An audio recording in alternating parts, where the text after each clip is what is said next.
Assalamualaikum warahmatullahi wabarakatuh.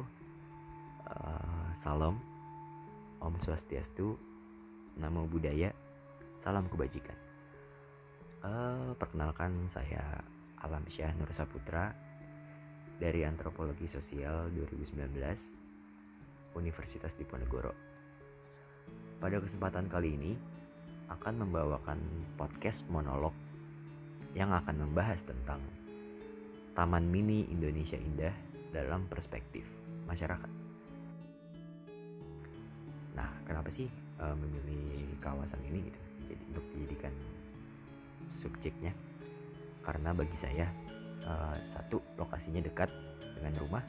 Yang kedua, karena lokasinya yang dekat, jadinya jangkauan atau cakupan saya dalam memantau secara langsung menjadi lebih efektif dan efisien secara biaya maupun tenaga. Nah, buat yang belum tahu, Taman Mini Indonesia Indah itu apa? Nah, jadi di sini Taman Mini Indonesia Indah atau yang biasa disingkat dengan TMII merupakan suatu kawasan wisata edukasi yang bertemakan representasi kebudayaan Indonesia.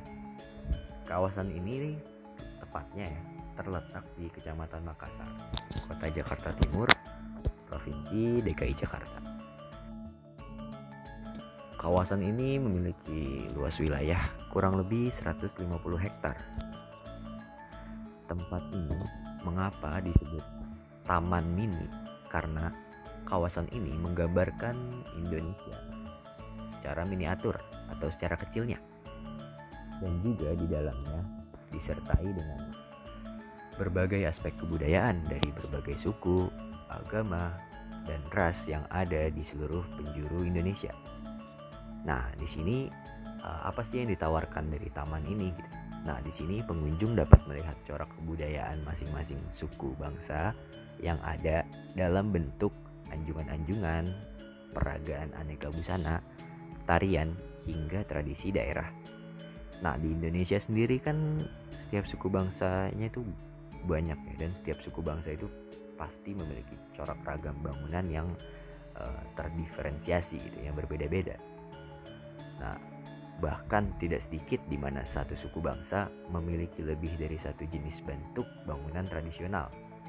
Nah, bangunan atau arsitektur tradisional yang ada di sana atau biasa disebut anjungan itu dibentuk atau dibangun tidak main-main gitu.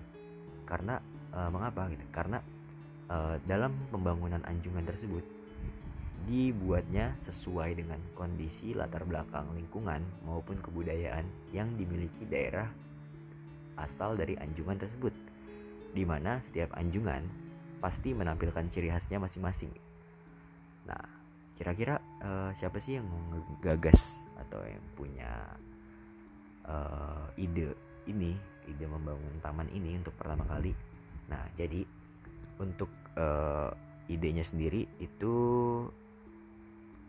pertama kali dicetuskan oleh Ibu Tien Soeharto atau mantan ibu negara kita yang kedua.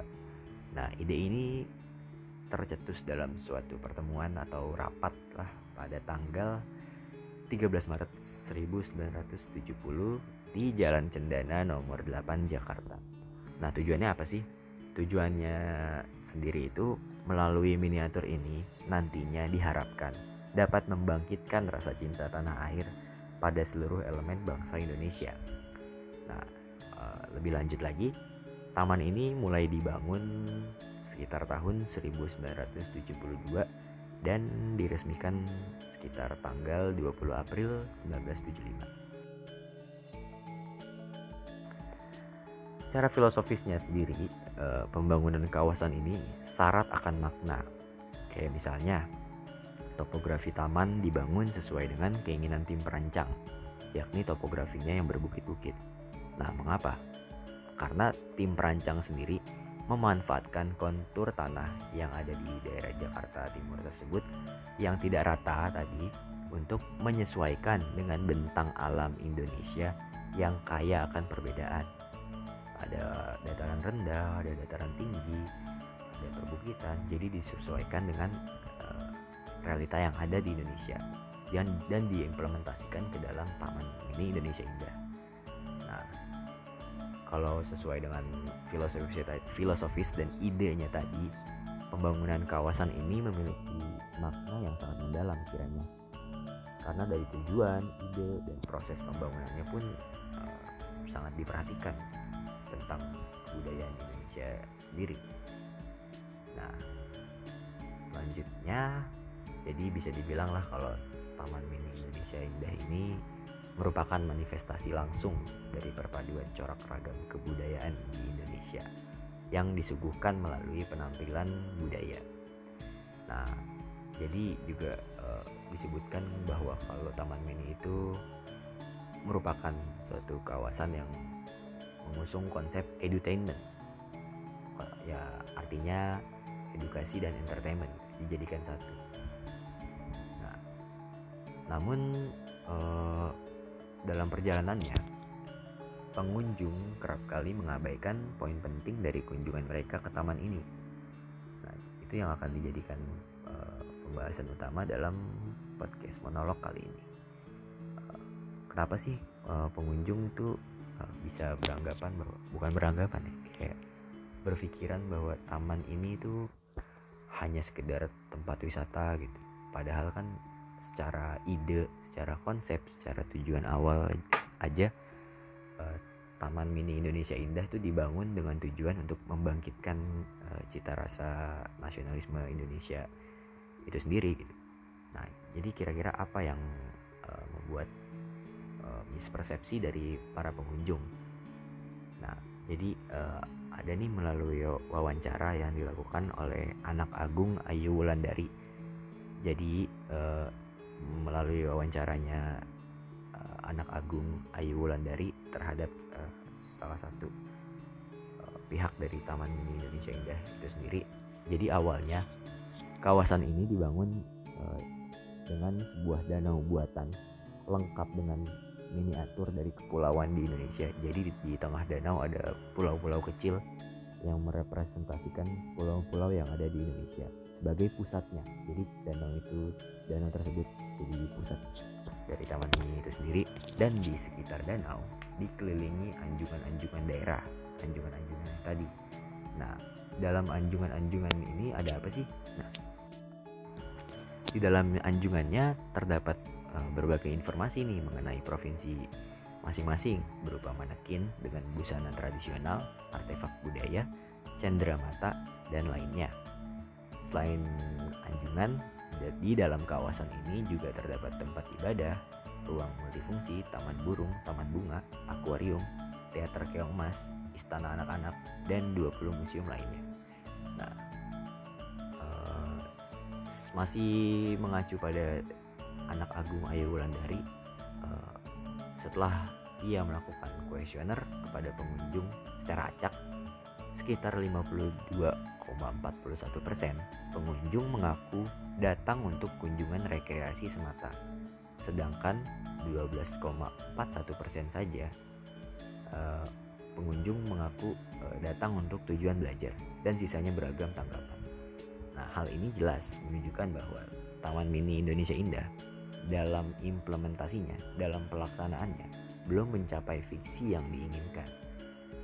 Mengapa? Karena konsep yang digagas, yang diusung sejak awal bahwa tempat ini atau kawasan ini itu merupakan tempat yang